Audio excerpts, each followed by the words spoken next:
لے پالک اولاد کے لیے کیا حکم ہے؟ والد صاحب کا انتقال ہو گیا ہے، والدہ کا ذہنی توازن تھوڑا ٹھیک نہیں، والدہ کی کفالت لے پالک کے ذمے ہے۔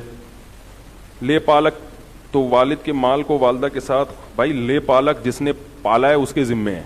ابا نے اگر بیوی کی اجازت کے بغیر کسی کے بچے کو گھر میں لا کے رکھ دیا تو بیوی پر اس بچے کو پالنا واجب نہیں ہے۔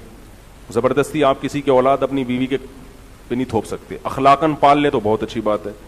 اس طرح کسی خاتون نے لا کے ڈال دیا شوہر کے متھے تو وہ بھی نہیں۔ آج کل یورپ امریکہ سے کالز آتی ہیں، اللہ معاف فرمائے بولتے ہوئے بھی ڈر لگتا ہے، وہاں یہ بھی ہونے لگا ہے کیونکہ وہ لوگ زنا والی اولاد کو بھی اولاد ہی مانتے ہیں۔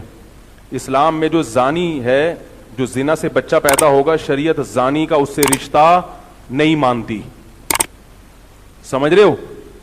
کوئی تعلق نہیں ہے اس کا زانی سے۔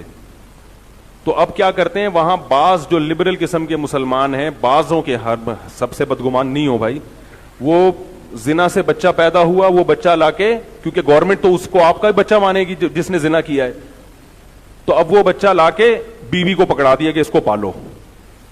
تو یہ بھی ظلم ہے عورت پر۔ آپ اپنی بیوی سے وہ بچہ، سوگن کا بچہ نہیں پلوا سکتے، تو زنا والا بچے کو تو شریعت آپ کا بچہ مانتی نہیں ہے۔ اس کا باپ سے جو طبی اور سائنسی لحاظ سے باپ ہے اس سے کوئی رشتہ نہیں ہے، نہ وراثت میں کسی بھی چیز میں رشتہ نہیں ہے، سمجھ رہے ہیں بات کو؟ پھر اس کو پالے گا کون؟ اس کو وہ ماں پالے گی جس نے جنا ہے، جس نے زنا کیا، یا گورنمنٹ پالے گی، سمجھ رہے ہیں؟ یا کوئی فی سبیل اللہ اس کو خوشی سے پال لے تو الگ بات ہے۔ زانی کا اس سے رشتہ نہیں ہے، اسلام مانتا ہی نہیں ہے۔ حدیث میں آتا ہے الولد للفراش وللعاہر الحجر، وللعاہر الحجر، ایک روایت میں آتا ہے کہ جو زنا کرنے والا وہ محروم ہے اور بچہ اسی کا ہے جس کے گھر میں پیدا ہوا، یعنی ثابت النسب بچہ تو بچہ ہے، جو ولد الزنا ہے وہ نہیں ہے۔ دوستو اس طرح کے اچھے بیانات سننے کے لیے ہمارے چینل کو سبسکرائب کرو اور ساتھ بیل کا آئیکن پریس کر کے آل سلیکٹ کرو۔